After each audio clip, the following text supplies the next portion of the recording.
looking at longitudinal change within an individual can be very different than cross-sectional between individuals.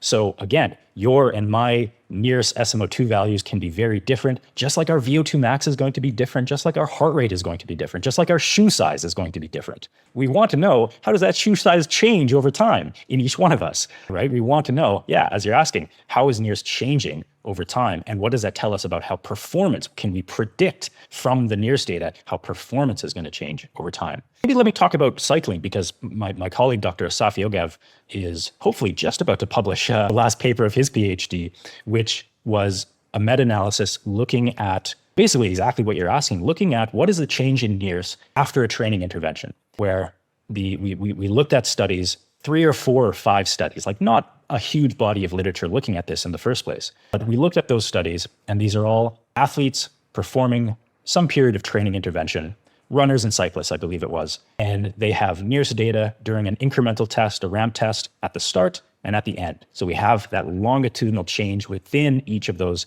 athletes. So as I said, during a ramp test, an incremental test, cycling, running, more or less the same, we'll kind of see the minimum SMO2 value will occur at the end of the test, will be associated with maximum exercise tolerance.